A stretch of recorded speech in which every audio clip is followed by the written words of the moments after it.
how to be strong. Dapat ang tao malakas dahil marami talagang bagyo ang buhay. First of all, believe in God. Faith in God, faith in God's justice and grace, faith in God's goodness, and in God's love strengthens people more than anything else could. Pag ang tao ay may pananalig, may pagtitiwala, napakalaking lakas ang ibinibigay noon sa kanya. Isaiah 41:10, don't be afraid, I am with you. Don't tremble with fear, I am your God. I will make you strong as I protect you with my arm and give you victories. Maraming turo ang Panginoon sa Old Testament, maging sa New, na laging ang tema ay huwag kang matakot, huwag kang panghinaan ng loob, maging matatag ka dahil ako ang iyong Diyos at alam ko ang nangyayari sa iyong buhay. Habang alam ng Diyos ang nangyayari sa ating buhay, dapat alam din natin na alam niya. Habang tayo ay mahal niya, dapat lagi nating maalala ang mahal niya tayo. At habang siya naman ay handang tumulong, dapat huwag nating lilimuting nandyan siya. Hindi nawawala ang Diyos, pero kung minsan ang pinanghihina natin ay yung kawalan na pagtitiwala o pagkalimot kung sino ang Diyos sa ating buhay. Jeremiah 17:7-8, but I will bless those who trust me.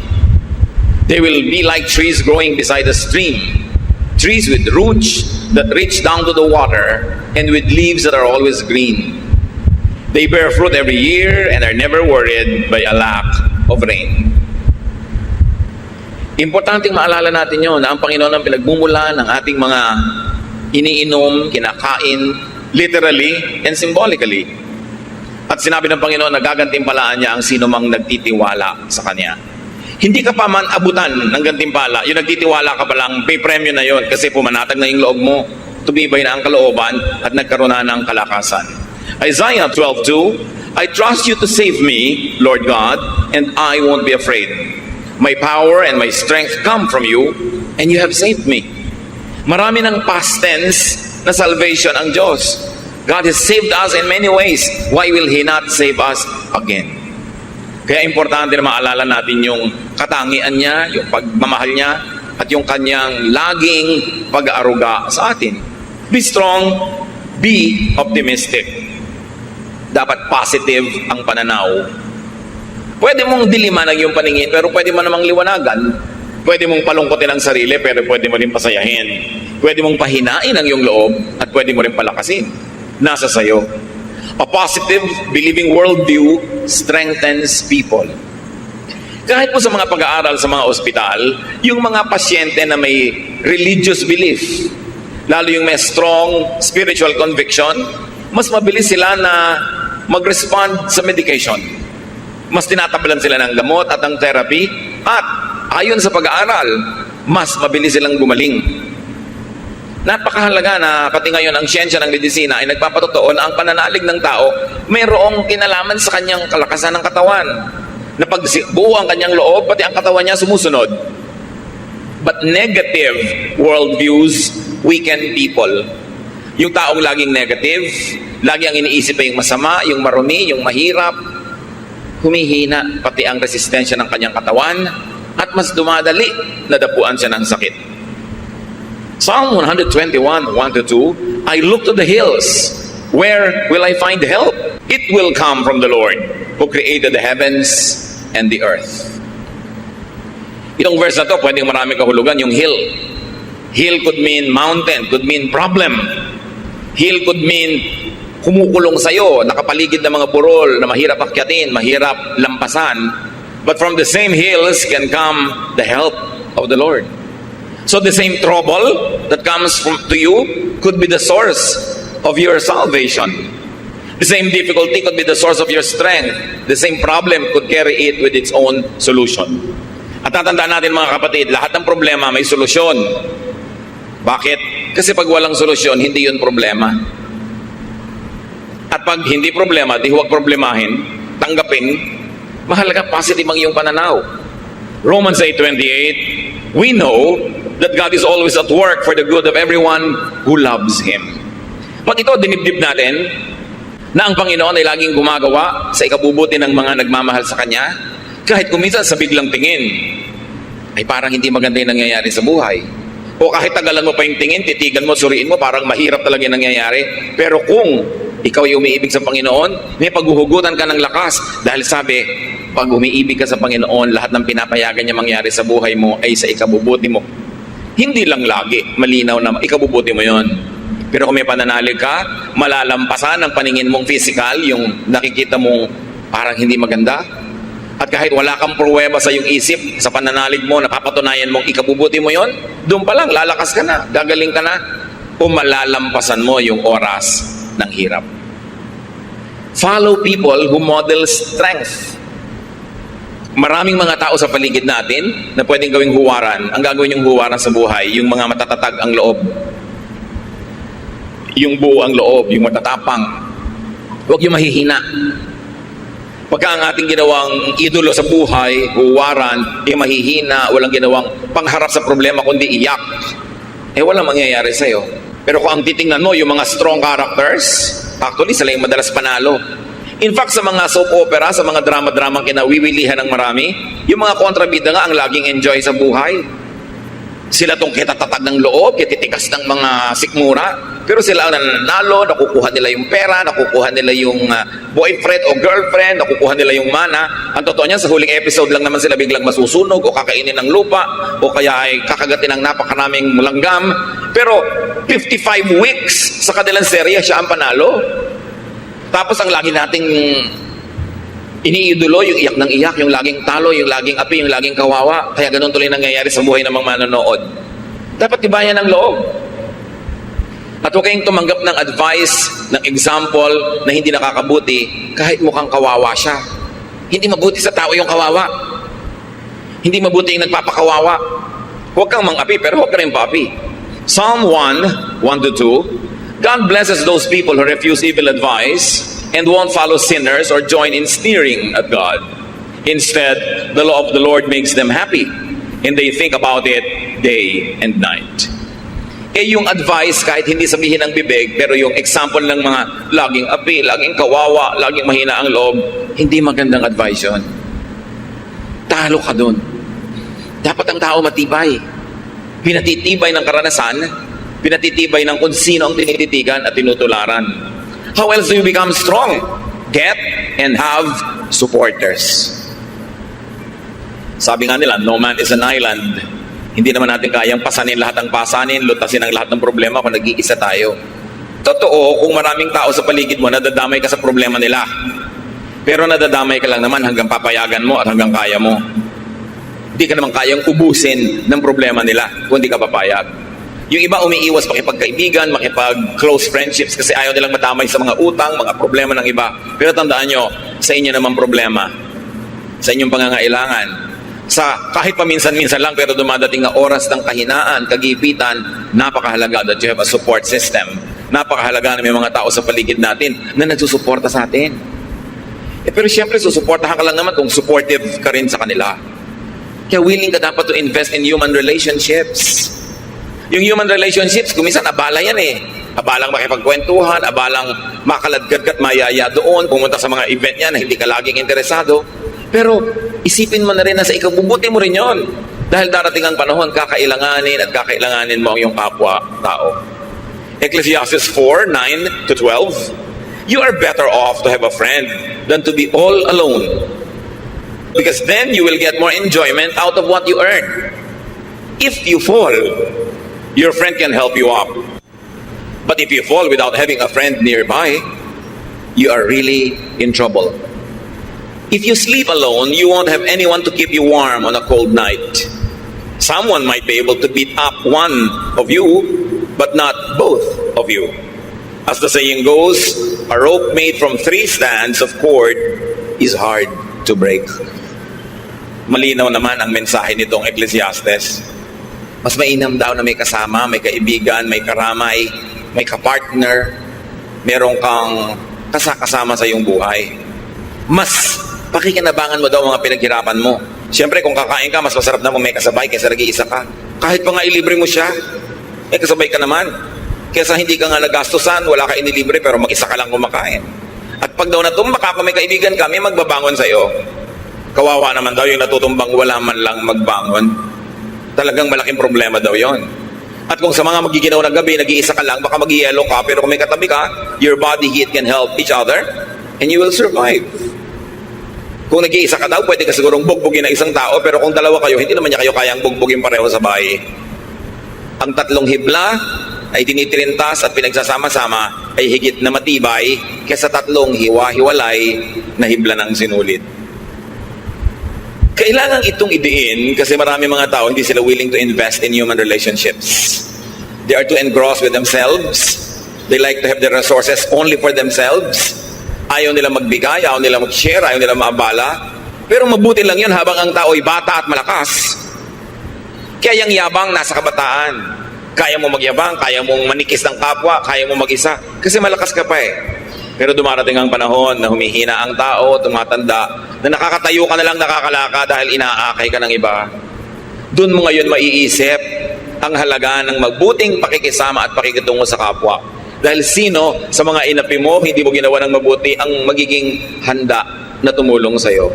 Yun ang mga tinulungan mo nun, hindi rin lahat willing tulungan ka. Lalo naman yung hindi mo tinulungan.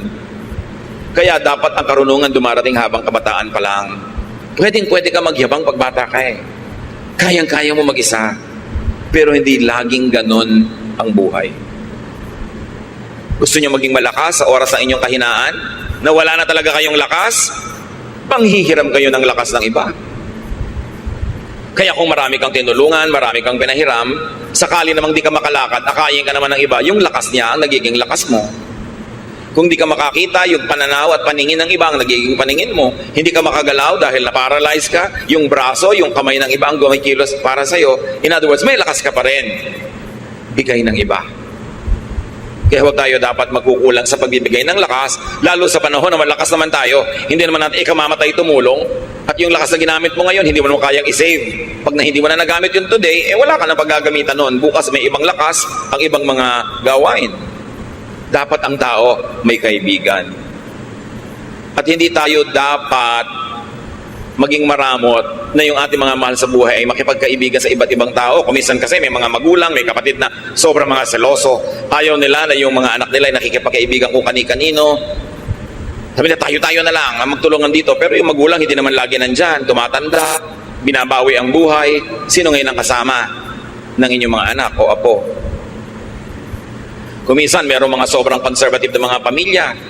Ayaw na maipaligawan ng kanilang mga anak. Ayaw magkaroon ng boyfriend hanggang nagtandaan na. Wala tuloy mga partner sa buhay. O pagtatanda nun, sinong kasama? Yung mga mahihigpit na matatanda, yung higpit ng higpit. Kaya nyo pa bang samahan yung mga anak nyo at apo pagka sila na lang natira? Pero pinagkaitan nyo na makadevelop ng mga relasyon. Kaya dapat hindi tayo ganun. Hayaan natin na yung mga tao makadevelop ng mga kasama nila. Hindi naman natin masasamahan habang panahon. Pero darating ang panahon na kailangan nila ng kasama. It's important. At kung kayo naman ay halimbawa biglang nagka-boyfriend, nagka-girlfriend, nagka-asawa, huwag niyong biglang lilimutin na inyong mga kaibigan, mga kamag-anak dahil meron na kayong papa na ipinagmamalaki, meron na kayong mommy na ipinagmamalaki. Kasi kung minsan, pag dumating ang panahon na nagkagalit kayo at naghiwalay, eto mga kaibigan mo na naman ang karamay mo sa buhay. Mga papa and mama, they come and go, but friends remain. That's why don't commit the mistake of neglecting your friends just because you have a lover, a partner, a spouse. Darating ang panahon, maaalala mo sila, lalo kung bigla kang iniwan ni lover. Be wise. Proverbs 17:17. A friend loves at all times, and a brother is born for a time of adversity. At sabi sa Proverbs 17:17 din, sa ibang version, a friend is always a friend. And relatives are born to share our troubles. So ang mga kaibigan natin, ang mga kamag-anak ay talagang nandyan para makihati sa ating mga problema. Ang dapat magsasabi nun yung tumutulong, hindi yung nagpapatulong na parang duty tuloy ng iba na tulungan ka dahil sabi ng verse. Pero ang nagsasabi nun, tutulungan kita. Gusto kitang tulungan, sabi ng verse, kaya kami kamag-anak, kaya kami kaibigan para tumulong. Pero huwag nyo masasabi sa kamag-anak nyo, hoy kamag-anak kita, therefore duty mong tulungan ako. Nawawalan ng motivation ang tutulong pag ganon. Mga kapatid, may isa pang napakahalaga para ang tao maging malakas. Sa paghanap ng mga problema, kasakitan, mga suliranin, earn and save money. Dapat kanta ka ng money, money, money. Dahil talagang mahalaga ang pera. Kung hindi pera o dagdag sa pera, dapat meron ka insurance. Meron kang pension pagtanda mo. Kaya yung mga tao sinasabihan natin, oy, magbayad kayo ng SSS payments nyo para pagtanda nyo, meron kayong pension. Tapos sabi, magkano na yun? 6,000 a month. Aba, pag wala kang kapera-pera, malaki na yung 6,000. At kung walang magpalibing sa'yo, at least bigyan ka man lang ng SSS ng kabaong na styrofoam. O lawanit na may pakumbakya. Eh, ano naman kung nalalaglag ka pag binuhat yung ataol, at least meron. Kesa wala. Katulad ng mga citizens sa ibang bansa, halimbawa sa Amerika, ang pensyon mo, pag nag-60 ka, depende kung magkano taxes ang binayad mo at ikinontribute mo sa iyong social fund habang nagtatrabaho ka. Eh, yung iba nagpapalusot, hindi sila nagbabayad ng tax, puro under the table, hindi sila nagko-contribute sa mga social fund, hindi sila kumukuha ng insurance. Akala nila ngayon, mas marami silang perang ginagasta. Yes, habang malakas ka, marami kang perang ginagasta. Pero kung wala ka ng mga insurances na yan at pension plan, pag tumanda ka at kailangan mo na ng pera at hindi ka na makakapagtrabaho, doon ka ngayon walang pera. Iba ang lakas ng loob pag may pera sa bulsa. Ecclesiastes 7:12, money is a shelter. Totoo yun. Huwag kayong magbanal-banala na parang walang kwenta ang pera. Sabi sa Bible, Ecclesiastes 10:19, money is the answer for everything. Siyempre, figure of speech yun. Pero ibig sabihin lang nun, money is a solution to many, many things in life. Kaya dapat ang tao, habang kaya, malakas, kumita, mag-save, mag-invest, get a pension plan, get an insurance with a reputable company, kasi kakailanganin mo yan. Hindi ka lagi pwede magyabang na, kaya ko, hindi tayo sure. Iba na yung merong itinabi. Tulad ng babae sa Proverbs 31:25, dahil siya masipag, marunong mag-invest, marunong magtrabaho, sabi, she who has money is strong and graceful, as well as cheerful about the future. Sabi ng ibang version, she is clothed with strength and dignity. She can laugh at the days to come. Why can a person laugh at the days to come? Pag may pera siya. Pag magpapa-hospital siya, hindi siya nag-aalala. Pagtatawanan lang niya yung ospital. May pera ako. Sige, i-confine niyo ako sa magandang kwarto. Pero pag wala kang pera, pwede ba dito na lang ako sa corridor? Diba? Pwede ba dito na lang ako sa labas ng ospital? O kaya hindi ka pagaling, ilabas yun ako, mamamatay ako sa presyo. Eh kung may pera ka, eh di magpapagamot ka ngayon. Although namamatay ka rin naman kung may pera ka, pero nang mamamatay ka nakangiti. Importante niyan, make and keep receiving material blessings by giving. Isang sikreto na hindi naman dapat sikreto kasi sinasabi naman sa Biblia ito, para makatiyak ka na lagi kang tatanggap sa Panginoon, dapat pala bigay ka sa gawain ng Panginoon at sa mga taong nangangailangan. Proverbs 3:9, honor the Lord by giving Him your money. Malinaw na malinaw. At sa Malakay 3:10-11, walang kamatay ang katuruan. I am the Lord all-powerful, and I challenge you to put me to the test. Bring the entire 10% into the storehouse so that there will be food in my house. Then I will open the windows of heaven and flood you with blessing after blessing. I will also stop locusts from destroying your crops and keeping your vineyards from producing. Ang Diyos nang hahamon. Sabi niya, hinahamon ko kayo. Subukan niyo ako. Huwag kayong mandaya sa inyong mga tithes. Pag hindi ko binuksan ng mga bintana ng langit at pinabaha sa buhay niyo ang walang katapusang blessing. At hindi lang yon, pipigilin ko ang mga salot na kulisap sa paninira na inyong mga tanim. Ipoprotekta ko ang inyong negosyo, ang inyong mga hanap buhay. Alam ganon. At makikita niyo kung gaano ka tapat ang Panginoon sa kanyang pangako. At sabi niya sa Deuteronomy 15:6, no one in Israel should ever be poor. So hindi balak ng Diyos sa kanyang mga anak na may mga mahirap. The Lord your God is giving you this land and He has promised to make you very successful if you obey His laws and teachings that I am giving you today. You will lend money to many nations, but you won't have to borrow. You will rule over many nations, but they won't rule you. That is the promise. Pero merong kondisyon. Kung susunod ka sa kanyang mga utos, hindi nyo mararanasang mangutang, kayo ang magpapautang. Hindi nyo mararanasang mangamuhan, kayo ang magiging amo. Pero may kondisyon. Maging tapat tayo sa Panginoon, maging generous. Alam niya kung paano magsukli sa ating buhay. Isa yan na hindi natin naaalala na madalas, na isang napakalaking insurance, savings account, yung ikaw ay giver. Ikaw ay generous, even to people that are not close to you but who are needy. Bawat bigay mo sa nangangailangan, bawat bigay mo sa gawain ng Panginoon, ang Panginoon na magsusukli. At sa palagay nyo, kaya papayag ang Panginoon na may utang siya sa inyo? Oras na ikaw ay nagbigay, lalo kanyang bibigyan. Kasi hindi naman pwedeng mas marami ka pa ibinigay sa kanya, siya ang Diyos. Maraming tao na ang nakadiskubre nito. Merong hindi pa rin madiskubre kasi ayaw subukan. Pero yan talaga ang secret of a very abundant life, to be generous. How else do you become strong? Practice facing and handling hardship. Kung lalaban ka ng contest, dapat may practice. Kay athletic o artistic contest dyan, o dance contest, o singing contest, may practice. Kung lalaban ka sa mga hirap ng buhay, dapat din may practice. Kahit bata pa ang tao, lalo't bata pa nga, mas dapat turuan na humarap sa mga problema. Parents, let us not overprotect our children. May mga assignments sa school, hayaan nyo sila gumawa, huwag nyo igawa para lang tumaas ang grade. Hindi naman sila yung gumawa, dumali ang buhay nila. Sa palagay nyo, anong naituro nun sa kanila na karakter? Wala. Aasa sa inyo. Kaya 50 years old na, umaasa pa sa inyo. Kasi sinanay nyo. Don't do everything for them. At habang maaari, sana nga, kahit kaya nyo paligiran sila ng mga mag-a-assist sa kanila, give them household chores. At kahit napakarami yung pera, hayaan nyo silang matutong magtipid. Huwag silang palanguyin sa pera. Kasi mahirap naman sanay sa buhay na sobrang maginhawa, madali, maluho. Kasi hindi naman ganun ang totoong buhay.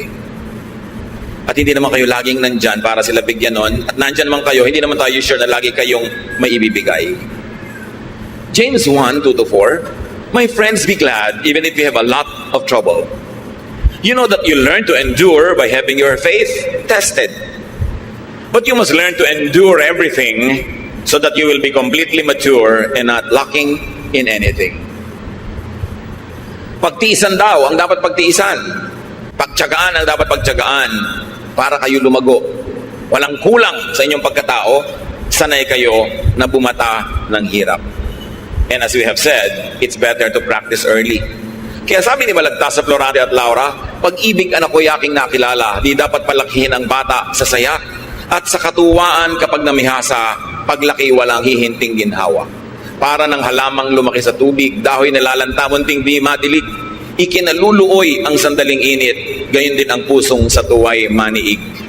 Kaya sabi niya, ang laki sa layaw, karaniway hubad, sa bait at muni, sa hatol ay salat. Masaklap ang bunga ng maling paglingap, habag ng magulang sa irog na anak. Pag inispoil mo ang bata, ano mangyayari? Weakling, mahina, walang buto, mahina ang sikmura, mahina ang loob. Kailangan mabuhay ka forever para mo siya samahan. Kaya kailangan turuan ng practice. Sabi sa Proverbs 22:6, teach your children right from wrong. And when they are grown, they will still do right. Train agad ang mga bata. How else do you become strong? Do not overly depend on others. Lahat ng tao, binigyan ng Diyos ng lakas. Huwag kang laging manghiram ng lakas ng iba. Huwag kang laging umasa, sumandal. Dapat gamitin mo at pag-practicean mong gamitin ang iyong sariling lakas. Why? Because dependence means weakness. Habang umaasa ka, mahina ka. What happens when you are financially dependent, emotionally dependent, functionally dependent? You are weak. May mga asawa na binubugbog, pinagtataksilan, halos ay lapastanganin na lang ng husband, hindi makahiwa-hiwalay, hindi makabuo ng sariling buhay. Bakit? Walang hanap buhay. Walang sariling income, walang pera, walang savings. Kaya nilululo na lang ang lahat, pinagtitsagaan ng lahat. Pero kung may pera lang yun, matagal nang nawala. You see, iba yung may pera. Kaya pag may mga magpapakasal, lalo mga babae na mukhang palikero pa ang mapapangasawa, ang advice mo agad, iha, magtrabaho ka. Gusto po niya, full-time housewife lang ako. Full-time housewife, pagkatapos kahit ano iba to sa mukha mo, tatanggapin mo dahil wala kang pera. Kailangan may pera ka. O kaya kung siya nagtatrabaho, nasa pangalan mo savings. Para meron ka maipagmalaki.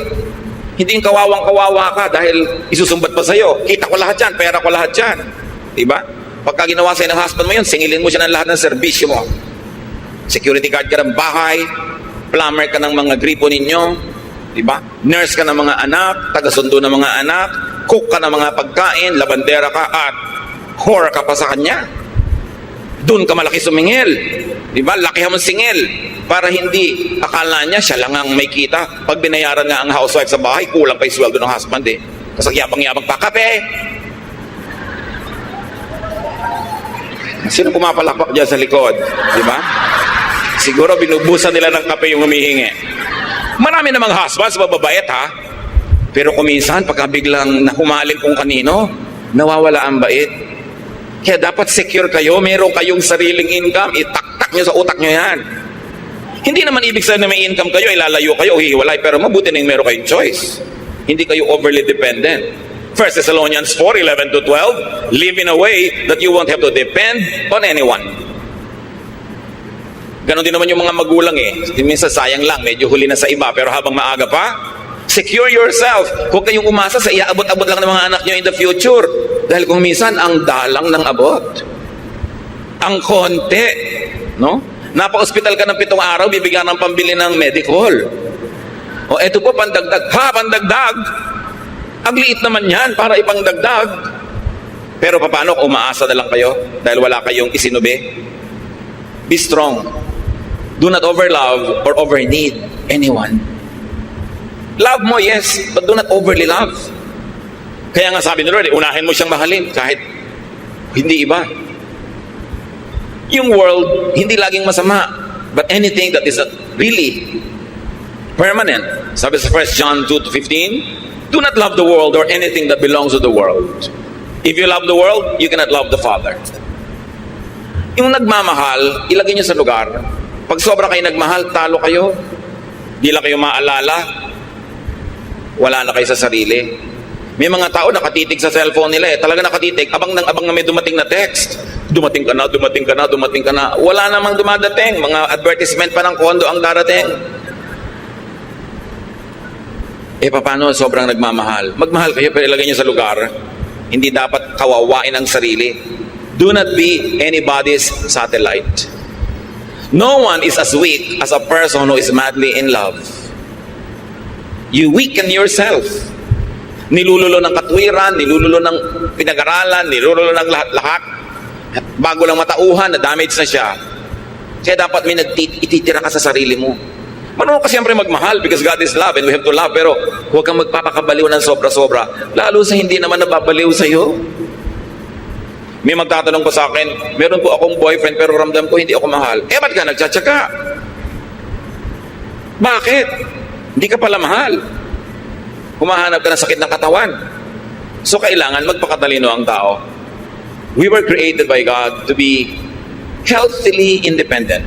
Kaya kahit may kakambal ka, pinapakanak ka mag-isa. Mamamatay ka mag-isa. Haharap ka sa Diyos mag-isa. Ibig sabihin, kaya mong harapin ang maraming bagay sa buhay kahit walang kasama. Although, mas masarap kung may kasama. Pero huwag kang magpapadaya sa kasinungalingan na kung wala kang kasama, hindi ka na mabubuhay. Yun ay isang kasinungalingan.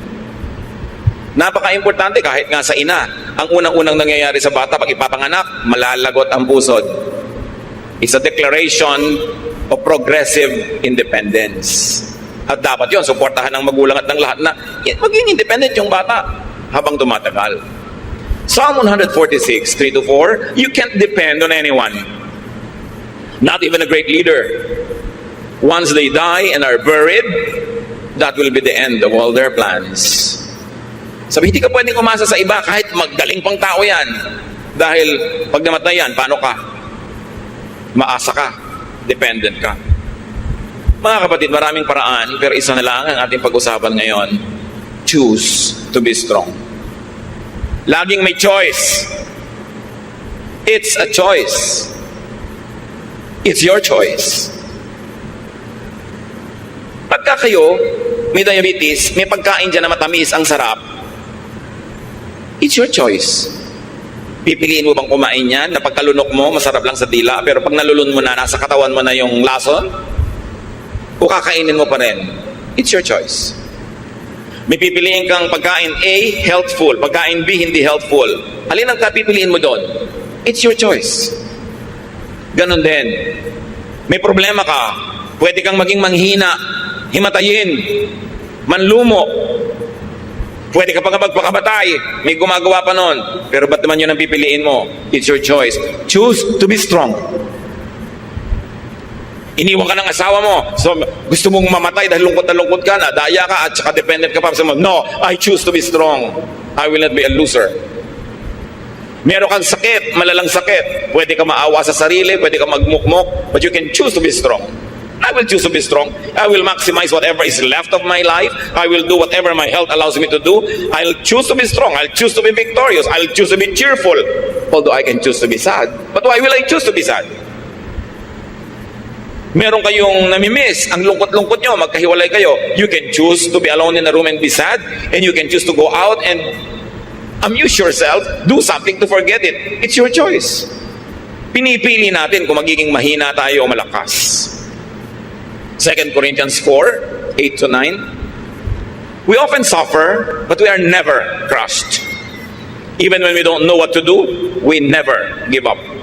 In times of trouble, God is with us. And when we are knocked down, we get up again. Natumba ako, yes, pero hindi ako papayagan na tapakan ako ng lahat ng dumadaan. Tatayo ako uli. Nadaya ako, yes, pero may buhay pa ako, babawi pa ako. Hindi ako magmumukmok sa buhay. 2 Corinthians 4, 16 to 17, we never give up. Our bodies are gradually dying, but we ourselves are being made stronger each day. These little troubles that are getting us ready for an eternal glory that will make all our troubles seem like nothing. Ganon, hindi tayo susuko. Yung mga problema na yan na ating kinakalaban, magiging trophies yan later. Bawat bato na ihahagi sa atin ay magiging monumento. Bawat sugat ay magiging tropeo if you choose to be victorious. Kaya sabi sa Deuteronomy 3:31-6, be brave and strong. And the Lord Jesus echoes that, have peace, do not be afraid. Pag nangihina kayo mga kapatid, pinipili nyo lang yun. But sometimes hindi tayo aware. Hindi tayo aware, ipinapakain natin yung ating lakas sa mga negative forces. Joshua 1:9, I've commanded you to be strong and brave. Don't ever be afraid and discouraged. I am the Lord your God, and I will be there to help you wherever you go. God's people are strong and brave, not weak and afraid. Hindi ganon. Dapat ng tao lakasan ng loob. 1 Corinthians 16:13, keep alert. Be firm in your faith. Stay brave and strong. Wala kayong kaharap ngayon o haharaping problema na hindi na nakaharap ng mga tao noong unang panahon pa. Walang bago sa mundo. Walang bagong problema ang hindi pa nadinig ng Diyos na idinaing sa Kanya ng mga tao. Walang bago. Therefore, lahat yan may katapat na. Lahat ng kahinaan ay may katapat na lakas. Ang lahat ng tanong ay may katapat na sagot. Pusali man ay may katapat na langit, sabi nga ng matatanda. So huwag tayong lagi na lang mag-awa-awa sa sarili. Huwag laging magpaawa sa kapwa. Kumusta ka? Eto, kawawa naman ako.